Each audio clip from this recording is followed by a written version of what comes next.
Hello friend, आज के session में हम लोग देखेंगे बाइगोस्की से, जो कि इंग्लिश में है आज। ठीक है, इसीलिए क्लास को स्टार्ट करते हैं। बाइगोस्की थियरी ऑफ कॉग्निटिव डेवलपमेंट। ठीक है, इनकी थियरी का नाम क्या था आपको? कॉग्निटिव डेवलपमेंट, संज्ञानात्मक विकास इनकी थियरी का नाम था। ले बाइगोस्की थियरी ऑफ कॉग्निटिव डेवलपमेंट। देखते हैं ये कहाँ के रूसियन साइकोलॉजिस्ट थे। एंड ये कहाँ के रहने वाले थे? रूसियन साइकोलॉजिस्ट थे। सोशल कंस्ट्रक्टिव, सामाजिक से रिलेटेड थे, कंस्ट्रक्टिविस्ट थे। Focus on the socio cultural aspect, और इन्होंने फोकस सांस्कृतिक, समाज संस्कृति पे इन्होंने फोकस किया था। लेबाइगोस्की theory of cognitive development is called as a socio culture theory, और इनके थियरी को नाम क्या दिया गया था? Socio culture theory. This theory implies the idea that social interaction, society and language, इन्होंने इम्प्लीमाइज इसमें क्या था? इम्प्लीफिस ये अपना आइडिया, विचार, समाज और पारस्परिक सामाजिक और भाषा पे इन्होंने किया था। Play a crucial role in the development of the learners cognitive ability. ठीक है, ये संज्ञान की योग्यता को सीखने के लिए इन्होंने बहुत इंपॉर्टेंट रोल, क्रूशियल मींस क्या होता है? इंपॉर्टेंट रोल इन्होंने पे करता है। ठीक है, उसके बाद चलते हैं नेक्स्ट। 3 इंपॉर्टेंट एस्पेक्ट ऑफ ले बाइगोस्की थियरी। ठीक है, इनके 3 एस्पेक्ट लैंग्वेज थियरी थे। पहला आपको देखते हैं इसमें, Vygotsky believed that the language developed from the social interaction. Vygotsky viewed the language as man's great tools, a means of the communicating with the outside world. ठीक है, इसका मतलब ये है कि जब हम क्या करते हैं, एक दूसरे से कम्युनिकेशन करते हैं, इंटरेक्शन करते हैं, उन्होंने लैंग्वेज हमारा क्या होता है? डेवलप होता है, उन्होंने विश्वास किया। नेक्स्ट होता है 3 forms of the language. Language की 3 फॉर्म्स होती है। पहले हम देखते हैं social speech, which is external communication use to the talk to others from the age of 2। ठीक है, ये सोशल स्पीच जो होता है, इसमें एक्सटर्नल कम्युनिकेशन होता है, मैंने एक्सटर्नल बाहरी आपका बातचीत करना, लोग बातचीत करते हुए, उसका एज जो होता है 2 साल से होता है। ठीक है, private speech from the age of the 3 years. ठीक है, private speech from the age of 3 years, which is the directed to the self and the serve an intellectual function. जब 3 साल के बच्चा हो जाता है तो क्या करता है? डायरेक्ट टू क्या करता है? बात करता है और अपने दिमाग को वहां पे यूज करता है। ठीक है, सॉरी। थर्ड आपका आता है silent inner speech. Finally private speech goes underground, diminishes in audibility as it takes on a self-regulating function and is the transformed into the silent inner speech from the age of 7। इसकी as जो होती है silent inner speech की, ये आपकी 7 साल की as होती है। और इसमें प्राइवेट स्पीच होता है, इसमें बच्चा क्या करता है? अपने आप से वो बातें करता रहता है। ठीक है, खुद से मौन धारण होकर बात करता है। ठीक है, साइलेंट इनर स्पीच का मतलब है खुद से मौन धारण करके बात करता है, जैसे साइलेंट होकर। More knowledgeable others, MKO, more knowledgeable others is the person who has a better understanding of the concept, idea, knowledge. MKO can be the teachers, peers, parents, etc. इसका मतलब ये होता है एमक्यू का फुल फॉर्म अगर पूछता है तब बताएंगे मोर नॉलेजेबल अदर्स। और ये जो होते हैं ना, हमसे क्या होते हैं? बेटर होते हैं समझने में, उनकी जो कैपेसिटी होती है, ज्यादा उनके पास नॉलेज होते हैं, जैसे उनके पास आइडिया होती है, नॉलेज होता है। जैसे आपके हो सकते हैं एग्जाम्पल के तौर पर टीचर्स होते हैं, पीयर्स होते हैं, पेरेंट्स होते हैं, तो हमसे क्या होता है? उनको ज्यादा नॉलेज होता है। उसकी वजह कि if a teacher who has a better understanding of the concept and help the children to the solve problems, then the teacher is the MKO here। ठीक है, यहाँ पे जो टीचर्स होते हैं वो क्या होते हैं? अंडरस्टैंडिंग मीन्स क्या होता है? ज्यादा समझदार होते हैं और वो कंसेप्ट को ज्यादा अच्छे से समझते हैं, और बच्चों को उस प्रॉब्लम को सॉल्व करने में क्या करते हैं? सहायता करते हैं। सहायता करने के बाद इसी को हम क्या कहते हैं? MKO कहा जाता है। नेक्स्ट चलते हैं, genre of proximal development. This is an important concept that is related to the difference between what a child can achieve independently and what a child can achieve with the guidance and encouragement from a skilled partner. It is called the ZPD. ZPD का full form क्या होता है? Zone of proximal development होता है, और ये एक important concept होता है जो कि रिलेटेड करता है जो बच्चा जो क्या करता है उसको करता है और इंडिपेंडेंट अचीव कर लेता है। जो उसके बीच का डिफरेंस होता है, आपके टीचर्स होते हैं या कोई बड़े पेरेंट्स होते हैं, पीयर्स होते हैं, वो आपको हेल्प करता है वहां पे एग्जाम्पल के तौर पे। तो क्या करता है बच्चा उसी जैसे बच्चे को साइकिल चलाने तो आता है लेकिन साइकिल चला नहीं पाता है, तो वहाँ पे टीचर क्या करती है या उसके पेरेंट्स क्या करते हैं, पीएस या बड़े लोग क्या करते हैं, उसको सपोर्ट करते हैं, तो वो क्या करता है वहाँ पे थोड़े टाइम के लिए तो साइकिल चलाना सीख जाता है। नेक्स्ट चलते हैं।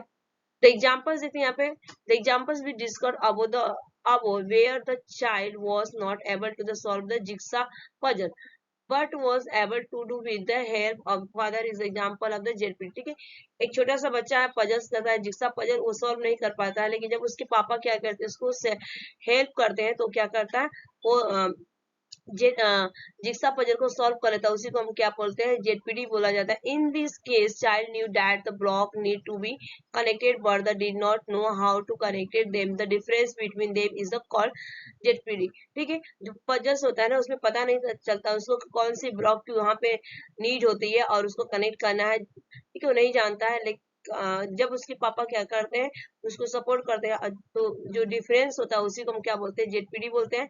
MQ helps the child across the ZPD and achieve something which cannot be achieved alone, father is MQ। ठीक है, यहाँ पे जो MQ है ना, ये हेल्प करता है बच्चे को अक्रॉस जो उसकी जेडपीडी को जो फील करता है और अचीव कर लेता है वहां पे। ठीक है, इसी को क्या किया जाता है, फादर जो होता है वहां पे MQ होता है। ठीक है, जो उसके बीच का गैप रहता है ना, मान लीजिए कि यहाँ पे बच्चा है और ये इसके पापा है और यहाँ पे बच्चा पहुंचना चाहता है, ये नहीं पहुंच पाता है, जो जिसके बीच के गैप रहता है, डिफरेंस रहता है, उसी में वो क्या करता है, उसके पापा हेल्प करते हैं तो उस चीज को कर लेता है, उसको हम क्या बोलते हैं, एमक्यू कहा जाता है। नेक्स्ट चलते हैं। अब उसके बाद मेन आता है स्कैप folding.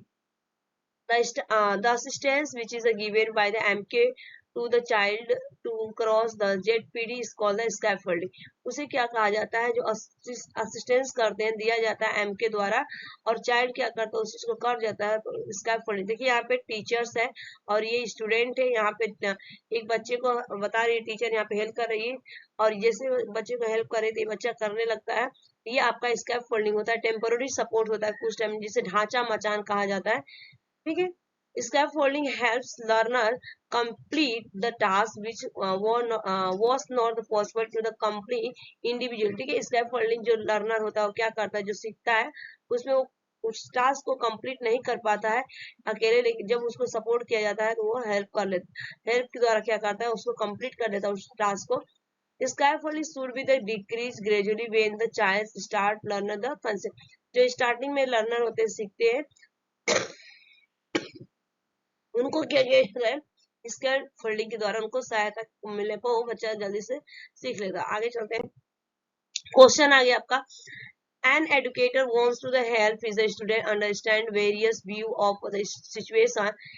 he offer his students several chance to the discuss the situation in different group settings as per Vygotsky's point of the view। his student will dash the various view and the develop different perspective of the situation themselves। ठीक है, तो यहाँ पे पूछा गया कौन सा होगा, तो चार ऑप्शन ऑप्शन है, इंटरलाइज, ऑप्शन बी दिया गया operationalise, option C construct, option D दिया गया डाइवर्स। इसका राइट आंसर अगर मैं बात करूँ तो यहाँ पे आपका कंस्ट्रक्ट, ठीक है, कंस्ट्रक्ट हो जाएगा, C is the correct answer. Next question की तरफ बढ़ते हैं।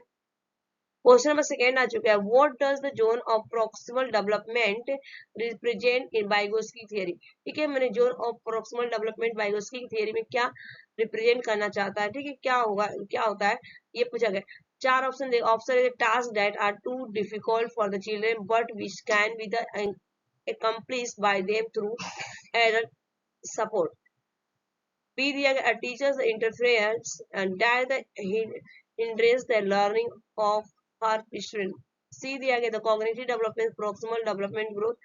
लास्ट दिया गया डी ऑप्शन दिया गया the learning that takes place only in formal sitting. देखिए इनफॉर्मल सिटिंग नहीं होता है, यहाँ पे होगा इसका टास्क टू डिफिकल्ट होता है, तो फॉर चिल्ड्रन एडल्ट जो होते हैं उसको सपोर्ट करते हैं। ये आपका right answer, A is the correct answer. Next चलते हैं, which of the following is correct with the respect to the zone of proximal development discussed by Vygotsky's socio-cultural theory। और चार ऑप्शन ऑप्शन ए दिया गया it is the dash phases where the maximum development takes place. Option B दिया it is the phase of the development where student task full responsible for his और own learning। Option C it refers to the context in which the student can almost perform a task on their own with the right level of support। D दिया, option D है कि it is the point in the learning cycle when the teacher can be the withdraw the support provided a student। ठीक है, तो यहाँ पे इसका right answer क्या होगा, C is the correct answer होगा। ठीक है, C is the right answer होगा इसका कि it refers to a context in which the student can almost perform tasks on their own with the right level of the support। ठीक है, next चलते question 4। which of the following thinker while the considering children active seeker of the knowledge stress the role of the cultural and socio content in their the thinking। चार option आप सबको पता है कि right answer इसका क्या हो जाएगा, ले बाइगोस्की, D is the correct answer. Next चलते हैं। While attempting to solve the jigsaw puzzle, 5 years old Ketan said to himself, I must find the yellow piece, the round one, not the square one, because if the only because if the will come here and complete this, the cap Pygoski referred to the such type of the task। तो चार option दिया गया है, तो option पहले is the right answer होगा स्कैप folding.